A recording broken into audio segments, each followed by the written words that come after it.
Uno cada noche, de Luisa María Gil Casorrán, narrado por José Miguel Soria Urios. Los protagonistas de la comunidad. Desiderio, el portero. Fermín, el narrador, y mi mujer, hasta cierto punto, Gloria. Piso cuarto izquierda. Doña Lucía, maestra, sus gatos y sus huéspedes. Piso cuarto derecha. Don Moisés y doña Rufina, ferretería El Clavo Dorado, y su sobrino, Cip, piso tercero izquierda. Dos monjas sin nombre, piso tercero derecha. Don Froilán y doña Casilda, guardia civil jubilado y su mujer, piso segundo izquierda. Don Fructuoso, fotógrafo en blanco y negro, piso segundo derecha. VT, vivienda turística, piso primero izquierda y primero derecha. La comunidad. La casa se iba convirtiendo ya en vetusta, siendo identificativa la herrumbrosa placa de su portada que rezaba: Instituto Nacional de la Vivienda, edificio construido al amparo del régimen de viviendas de protección oficial, 27 de noviembre de 1953. Y parece que fue ayer. Todos jóvenes, con pocos recursos y familias incipientes, empezamos nuestras vidas en ese hogar. Casa de 4 pisos de altura, 2 vecinos por planta y una zona exterior ajardinada común a otros 3 bloques de similar factura. Todos hacíamos pierna, sobre todo los del último piso. Más de 100 escaleras de subida, casi siempre repetidas, pues los olvidos de compra en el supermercado Spar eran habituales. En invierno hacía un frío que pelaba, pues el carbón que se utilizaba para la calefacción subía de precio sin cesar y no nos podíamos permitir ese gasto casi superfluo. Lo que también subía era una carbonilla negra como si emergiera del infierno cuando nuestro portero de comunidad abría la trampilla de los humos del sótano. Se llama Desiderio y ahí sigue luchando porque nadie venga a decirle que se cambia el sistema de calefacción por una caldera de gas ciudad. Parece que le encanta vivir tiznado para siempre y morir en su puesto de trabajo. Ha cumplido ya los 70 y sigue al pie del cañón. Es un hombre dicharachero y amable, pero a veces prefiero que no me salude sonriente, pues su dentadura es una auténtica talla como hecha en patata, amarilla y cuarteada. Nunca le hemos conocido familia ni amigos. Parece ser que tiene algún empleo compensatorio. Todos los anocheceres sale misteriosamente de su cubil donde guarda los enseres de limpieza y su ropa limpia. Cuentan las malas lenguas que a altas horas lo ven en el bar de la esquina donde trabajan señoritas de conocida reputación consumiendo whisky. Sin duda su ocupación alternativa le produce algún pingüe beneficio. Continuemos por el que habla. Soy Fermín, del piso cuarto izquierda. Opositor de profesión y no de carrera, pues nunca llegué a aprobar las muchas pruebas a las que me presenté. Al final, mi padre, secretario del Ayuntamiento de Barreda, hizo uso de sus pequeñas influencias y pude ingresar como interino en la oficina de correos más cercana a mi casa. Allí conseguí aprobar una promoción interna y allí me he jubilado. Mi vida ha transcurrido con más pena que gloria. Gloria se llama mi mujer, con la que compartí 30 años de matrimonio sin fruto y poco disfrute y algunos cuernecillos ocultos. Luego os lo cuento. En el piso cuarto derecha vive doña Lucía, curioso nombre para una mujer que carece totalmente del sentido de la vista. Fue maestra y también soltera, ambas de profesión. Impartía clases de francés y siempre presumía mucho de haber vivido en París, la ciudad de la luz, durante 5 meses. En los últimos años, desde su jubilación, apenas hemos cruzado más que un par de saludos. El primero cuando la vi llegar con una jaula y 2 gatos. Supongo que los elegiría como compañeros de piso. Me acerqué a hacerles una carantoña y me contestaron con un bufido a dúo. Sin duda eran animales de guarda y ataque. Se llaman Miau y Fu. Mejor nombre no había podido ponerles. Pasaron un par de meses desde ese encuentro con doña Lucía y sus mascotas, cuando empecé a observar un desfile de jóvenes cada día por mi rellano y me sentí un poco molesto. No queríamos gente desconocida en una comunidad de toda la vida. Llamé a su puerta para que me informase de a qué correspondía aquel trasiego. Fermín, hijo, y éramos casi de la misma edad. Con mi paga del Estado no me llega casi ni para pagar los gastos diarios, así que he decidido alquilar un par de habitaciones a estudiantes de paso en la ciudad. Fui descortés, lo reconozco. Di un portazo y me sumergí en mi sillón relax, con la voz de la televisión a todo trapo. Si nos poníamos a molestar, molestaríamos todos, porque mucho me temía que al llegar el buen tiempo, los jóvenes darían la tabarra en la terraza del piso de doña Lucía, contigua a la mía. Yo la había cubierto con ventanas acristaladas y la utilizaba como cuarto de herramientas y otros cachivaches. Pero ella la tenía llena de macetones, e incluso le había hecho una gran superficie de ganchillo de colorines que cubría todo el espacio a modo de techo. Supongo que sería una labor memorizada, porque su vista no le podía permitir florituras, y de esa suerte de entoldado colgaban plásticos a modo de ventanas. Aquel espacio aterrazado con tantas plantas y colorines parecía una caseta de la feria de abril. En el tercero izquierda, afortunadamente, reinaba el silencio, pero poco duró mi alegría. El piso era propiedad de don Moisés y doña Rufina, un matrimonio que tenía una ferretería muy pequeñita en la esquina. Hoy hubiera sido un todo a euro. Aquel local estaba lleno de un sinfín de artilugios, algunos tan inservibles como intrigantes. Apenas tenía que caminar la pareja 20 pasos cada día para ir y venir a su negocio. Menos mal que luego les quedaban subir 75 peldaños hasta su casa, y eso les permitía mantener las piernas activas. Hasta que don Moisés sufrió una caída al bajar del autobús que lo dejó bastante cojo y deteriorado tras la operación, y tuvieron que marcharse del bloque de pisos para ir a vivir a una parcela en planta baja. Antes de mudarse de vivienda nos presentaron a Cip, o un nombre parecido a ese. Era un sobrino de Albacete que pretendía ser actor. Seguro que su nombre era Cipriano, pero tenía más visos cinematográficos con su nombre de guerra. Nunca conseguimos ver ninguna obra de teatro en la que interviniera, ni tan siquiera un anuncio de televisión en el que saliera apoyado en un coche. Lo cierto es que era un chaval musculoso y bastante guapo, siempre con el torso moreno. Era lo único que veía desde la ventana de mi cocina cuando él tendía aquellos tangas masculinos en el patio de luces. Qué poco me gustaba ese estampado de leopardo. No me importaba para nada su aparente condición sexual, pero esa mini prenda hacía que mi vista se sintiera herida. Tercero derecha.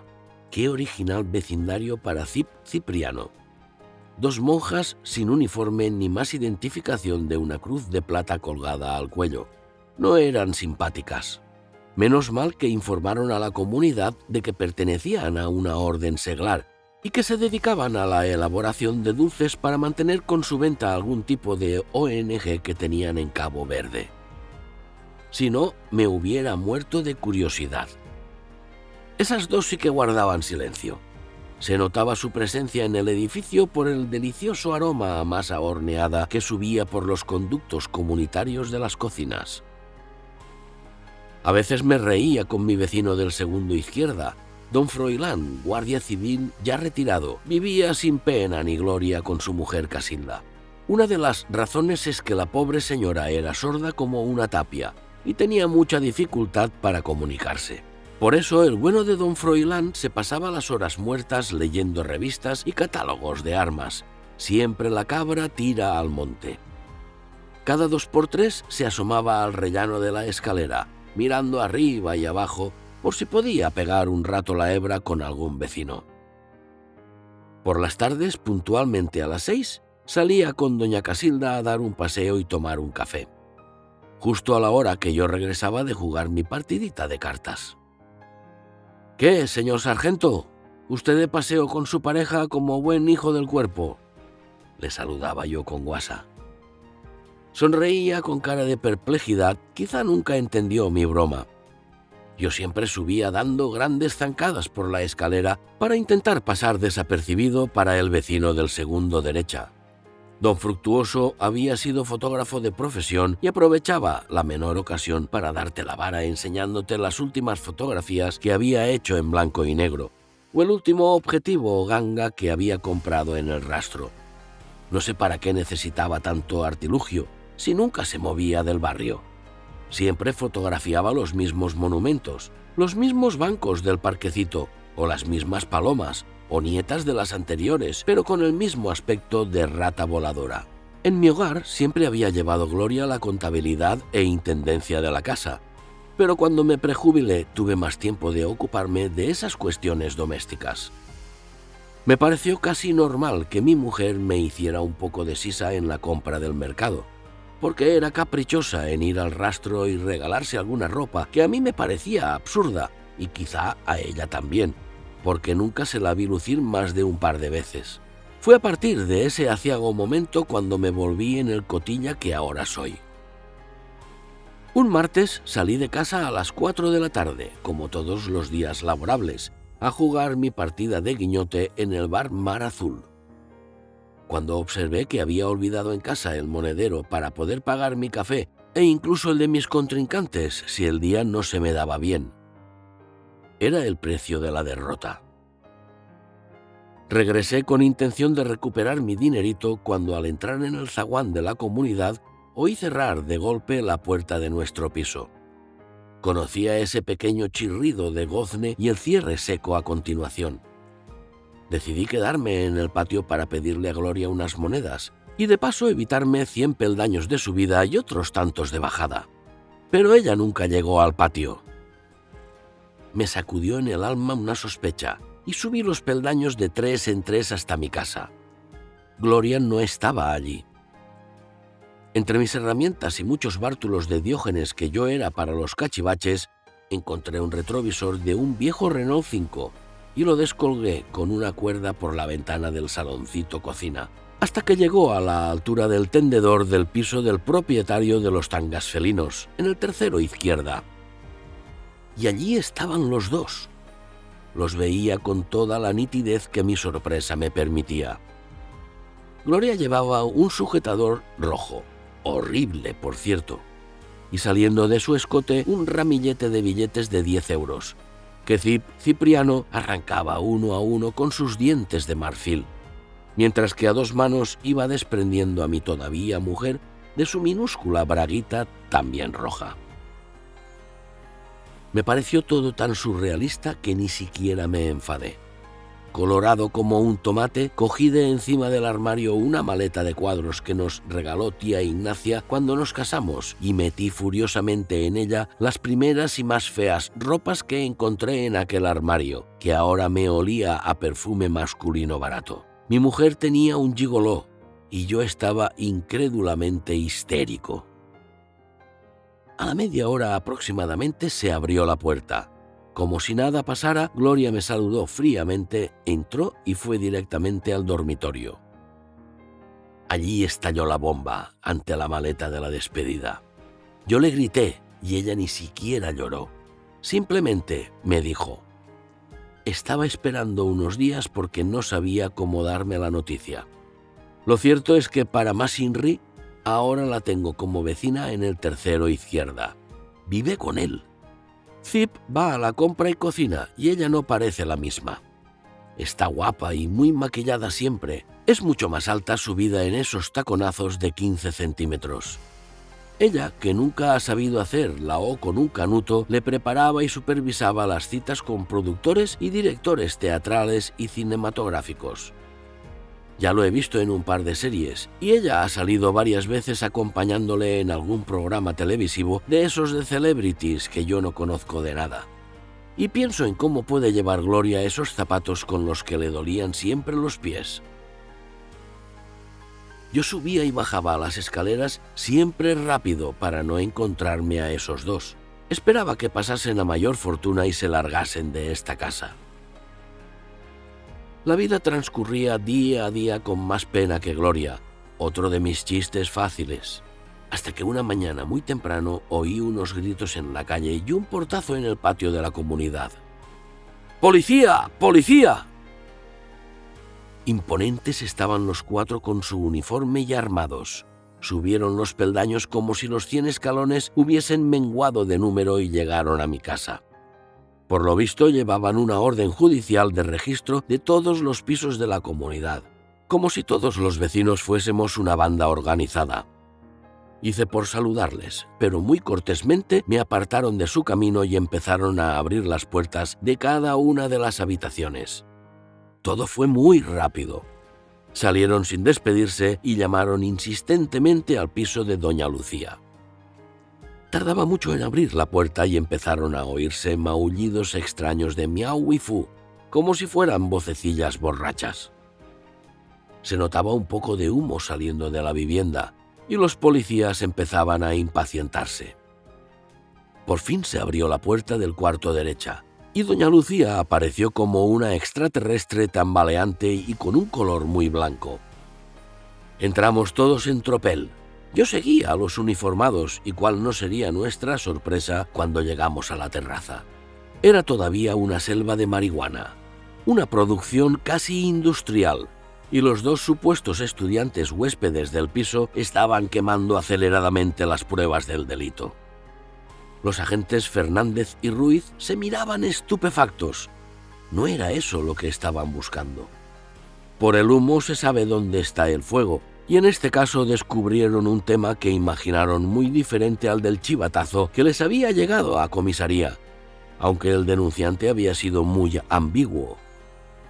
Al oír el alboroto que inundaba con eco toda la escalera, las 2 monjitas sin nombre del tercero derecha asomaron un poco la nariz por una rendija de apertura, y un sabroso aroma horneado empezó a emerger al espacio común. Al ver la intención de los policías de entrar en la vivienda a pesar de que ellas estaban taponando la entrada con sus pequeños cuerpos, ambas empezaron a rezar y poner cara de no haber roto un plato en su vida. Sus plegarias no pudieron evitar la entrada de los agentes. Aquella cocina era un auténtico laboratorio, no era harina lo que estaban pesando y midiendo con gran destreza, para que cada una de las galletas sorores no se encareciera con un solo miligramo más de sustancia blanca. Tan solo habían transcurrido unos minutos y la furgoneta policial parecía ya el camarote de los hermanos Max. Y yo no podía creer lo que estaba viviendo como cotilla mayor de la comunidad. Me interesaba mucho la incursión en el tercero izquierda, averiguar el modo de vida del musculoso Zip y la enamorada Gloria, mi exmujer.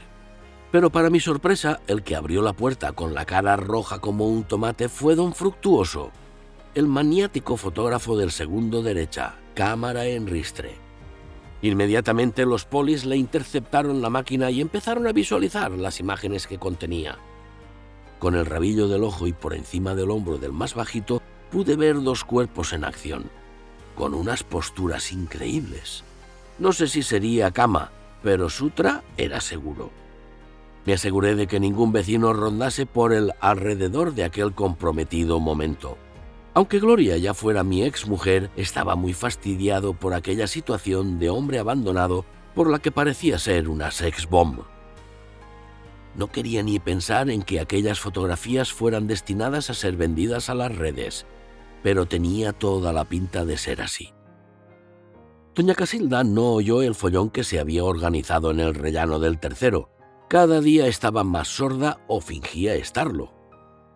Pero don Froilán aprovechó la ocasión para dar la chapa a los policías, explicándoles que había sido guardia civil, exhibiéndoles un tricornio en el que parecía que nunca podía haber cabido su prominente cabeza. También les mostró su arma reglamentaria ya desactivada y sin licencia al haber causado baja en el servicio activo. Unos recuerdos, unas reliquias al fin. El arma y don Froilán. Los 2 pisos de la primera planta estaban vacíos de huéspedes desde que comenzó el invierno.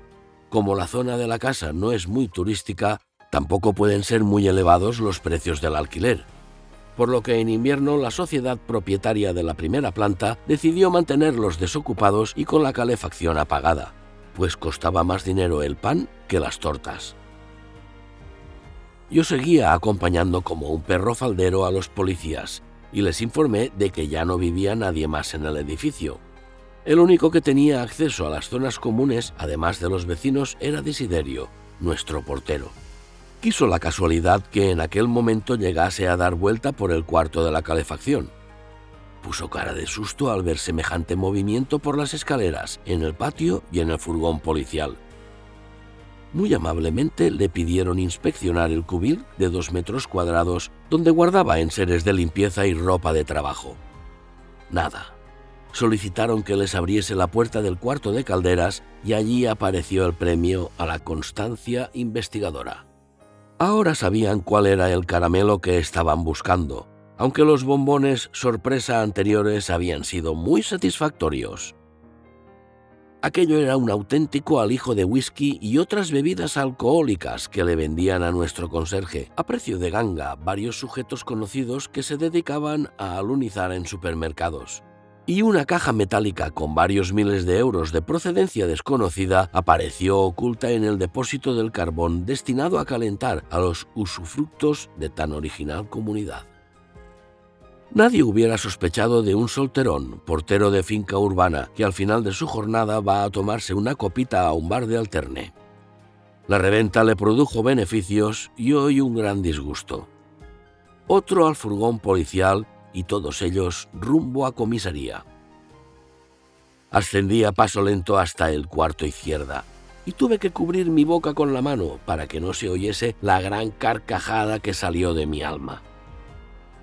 Quise vengarme de mi mujer dando un chivatazo de que en la comunidad se estaban produciendo hechos dignos de investigación y castigo, pero nunca me hubiera imaginado hasta qué punto. Cerré con 2 vueltas de llave la puerta de mi piso y me dispuse a tomar una cerveza en el búnker de mis pensamientos.